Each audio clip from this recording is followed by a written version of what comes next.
In 1993, a company lost $8 billion. $8 billion in a single year. At the time, it was the largest corporate loss in the history of human commerce. This wasn't a reckless startup or a fraudulent hedge fund. This was the most powerful, respected, and dominant technology empire on Earth. A company that had essentially built the modern computing industry from scratch. It was a dying giant, bleeding cash so fast that Wall Street analysts were literally counting the days until bankruptcy. The board of directors was panicking.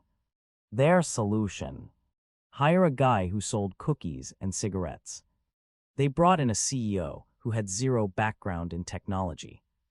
A man who didn't know how to code, didn't understand the intricacies of microprocessor architecture, and had spent his recent career managing brands like Oreo and Camel. Conventional wisdom said it was corporate suicide. The tech press laughed. Competitors started drafting their eulogies.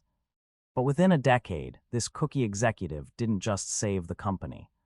He orchestrated one of the greatest, most shocking corporate turnarounds in global history. He didn't do it by inventing a revolutionary new computer. He didn't do it by slashing prices. He did it by discovering a hidden secret about what the market actually valued, a secret that had been buried under decades of corporate arrogance. I am going to show you exactly what that secret is. By the end of this video, you will understand a strategic framework so powerful that it can revive an empire from the brink of total collapse. Welcome to the paradox of Big Blue. We are talking, of course, about international business machines. IBM. To understand the magnitude of this turnaround, you have to understand the absolute supremacy of IBM in the mid-20th century. They weren't just a tech company. They were a sovereign nation of technology. By the 1970s and 1980s, IBM controlled over 70% of the global mainframe computer market. Their machines ran the banks. They ran the airlines. They ran the government. So how does an untouchable monopoly go from owning the world to losing $8 billion in 12 months? How did a simple plastic box sitting on a desk nearly destroy a 70-year-old empire? That is the core question we are answering today. We are going to unlock the mechanics of the IBM turnaround and explore how a dying giant learned to dance again. To find the root of IBM's near-death experience, we have to travel back to its golden age. Chapter 1. The Fortress of Arrogance. Success is a terrible teacher. It seduces smart people into thinking they cannot lose. And IBM was wildly, inconceivably successful. In 1964, they launched the System 360 mainframe. It was a $5 billion bet on a unified architecture, and it paid off massively. It made IBM untouchable. But that untouchability bred a toxic, insular culture. IBM executives wore identical blue suits, crisp white shirts, and dark ties. They were fiercely proud, deeply bureaucratic, and entirely disconnected from the outside world. They even had company songbooks. If you worked at IBM, you were part of a priesthood. And like all priesthoods, they believed they held the exclusive truth. This arrogance was compounded by a massive, 13-year antitrust lawsuit filed by the U.S. Department of Justice in 1969. The government accused IBM of monopolistic practices. To avoid getting broken up by the feds, IBM built a culture of extreme caution. Every decision required endless meetings, massive committees, and layers of approvals. It was a culture explicitly designed to prevent anyone from doing anything too aggressive. They stopped competing. They started administering. And while IBM was busy administering their mainframe monopoly, the world outside their fortress was mutating. Chapter 2. The Blind Spot. In the late 1970s and 1980s, a new concept emerged: the personal computer. At first, IBM didn't care. To the high priests of the mainframe, a PC was a toy. It was a low-margin gadget for hobbyists, not a serious tool for the Fortune 500. Mainframes generated millions of dollars per sale, with staggering profit margins. Why would IBM cannibalize its own glorious mainframe business to sell cheap plastic boxes? It is the classic innovator's dilemma. But the market didn't care about IBM's profit margins. Customers loved the PC. They loved the autonomy. Soon, businesses started stringing these PCs together into local area networks, creating a client-server model. This decentralized computing power. Suddenly, you didn't need a multi-million-dollar IBM mainframe to run a department. You just needed a network of cheap PCs. IBM's revenue began to stall.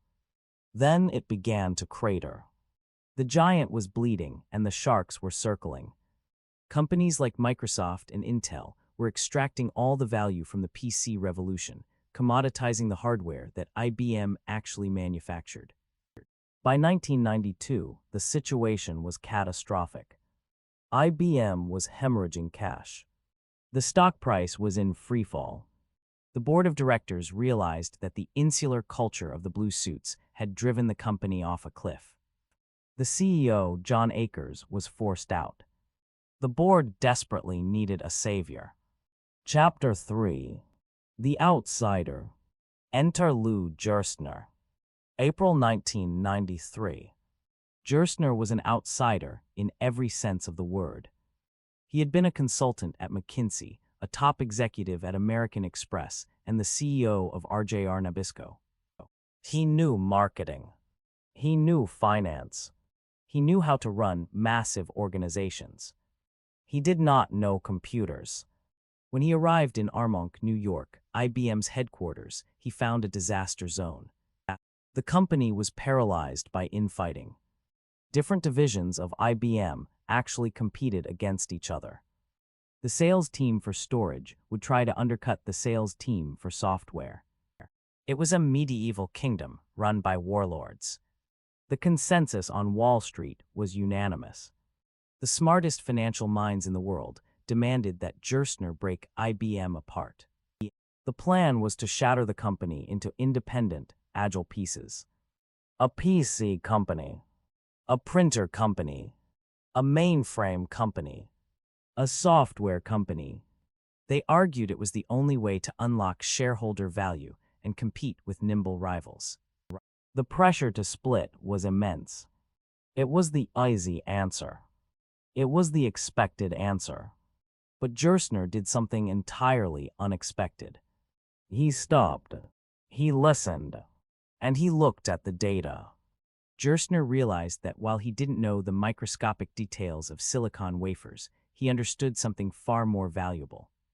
He understood the customer. For decades, IBM executives had only talked to each other. Gerstner mandated that his top executives get on airplanes, fly around the world, and actually talk to the people buying their products. He called it Operation Bear Hug. The feedback was brutal.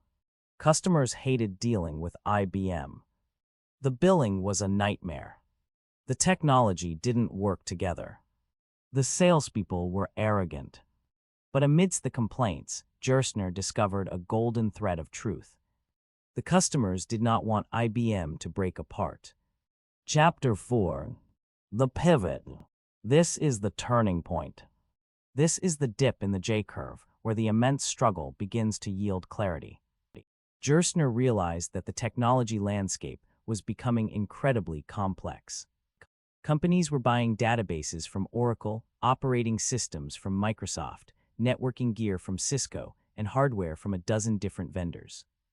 It was chaos. Chief information officers were drowning in a sea of incompatible technologies. They didn't want to buy a dozen different pieces and figure out how to put them together. They wanted someone to make the headache go away. They wanted a unified solution. If IBM shattered into pieces, they would just become another set of disjointed vendors in a chaotic market. But if IBM stayed whole, they possessed a unique, irreplaceable superpower.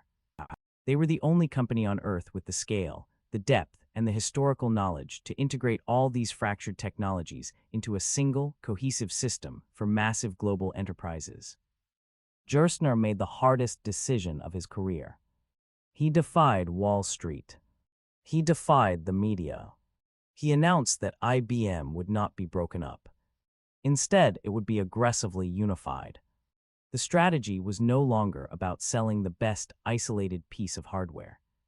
The new strategy was integration. But to execute this, the toxic culture had to die. Chapter 5. Killing the Priesthood. Gerstner knew that a brilliant strategy is absolutely useless if the culture refuses to execute it. He began a ruthless campaign of internal destruction and rebuilding. He banned the dress code. He threw out the massive, multi-volume manuals that dictated corporate policy. He changed the compensation structure overnight. Previously, executives were paid based on the performance of their individual fiefdoms. This incentivized internal warfare. Gerstner changed it so that a massive portion of their bonus was based on the performance of the entire company. Suddenly, the warlords had to cooperate. If they didn't work together to serve the customer, nobody got paid. It was a shock to the system. It was painful. Thousands of people left or were fired. But it worked. The silos began to collapse. With the internal warfare neutralized, Gerstner aggressively expanded a small, overlooked division called IBM Global Services. He recognized that the future wasn't just in making the physical machines. The real money, the real leverage, was in the human expertise required to design, build and run the IT infrastructure for the world's biggest corporation. IBM transformed from a hardware vendor into a massive, integrated services and consulting firm. They bought software companies like Lotus and Tivoli to build out their capabilities. They embraced open-source technologies like Linux, signaling to the world that they were no longer a closed, proprietary fortress. They were the ultimate strategic partner. The bleeding stopped. The stock soared. The giant was dancing again.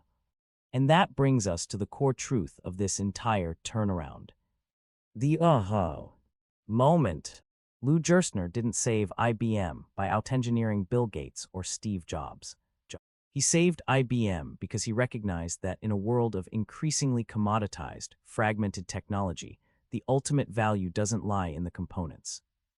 The ultimate value lies in the integration. The secret is that the customer's biggest problem wasn't a lack of technology. Their biggest problem was the complexity of the technology. IBM survived by shifting its identity from a company that sold boxes to a company that sold solutions to complexity. They monetized the chaos. But none of that strategic brilliance would have mattered without solving the internal friction first. Gerstner famously wrote that culture isn't just one aspect of the game. Culture is the game. If your teams are fragmented, if your data is siloed, and if your departments are fighting each other instead of serving the customer, no strategy in the world will save you. This is a crisis that almost every growing business faces today. As a company scales, knowledge gets trapped. The marketing team doesn't know what the product team is doing. Sales is disconnected from engineering. You end up with the same toxic, warring fiefdoms that nearly destroyed IBM in 1993. Overcoming that fragmentation requires a unified system. It requires a central nervous system for your company's knowledge. And that is exactly why you need a tool like Notion. Notion is the sponsor of today's video, and they are the modern antidote to corporate silos. Notion provides a single, deeply customizable workspace where your entire company can align. It combines your wikis, your project management, and your document collaboration into one beautifully integrated platform. Instead of jumping between 10 different apps to find a crucial piece of context, your team works from a shared source of truth. Just like Lou Gerstner forced IBM to integrate its warring divisions to serve the customer, Notion forces your internal data and project workflows to integrate seamlessly. It breaks down the walls. It aligns the incentives. It makes sure that whether you are writing code or drafting a marketing campaign, you are operating from the exact same playbook. Don't let internal chaos stall your growth. Use the link in the description below to try Notion for free and start unifying your team today. The IBM turnaround is a masterclass in strategic clarity. It proves a fundamental business principle. You do not always need to invent a new product to save a dying business. Often, you simply need to change the lens through which you view your existing assets. IBM had all the pieces they needed in 1992. They just had the wrong business model. They thought they were in the business of manufacturing hardware. Gerstner realized they were actually in the business of reducing complexity. By aligning the internal culture to match that new external reality, he pulled off a miracle. He took a bloated, arrogant dinosaur and turned it into an agile, highly profitable services juggernaut. It is a stark reminder that in business, the ultimate competitive advantage isn't always what you sell. It is how you organize your people to sell it. If you learn something new, hit the like button and subscribe for more strategy breakdowns. And let us know in the comments, what company's strategy should we unlock next?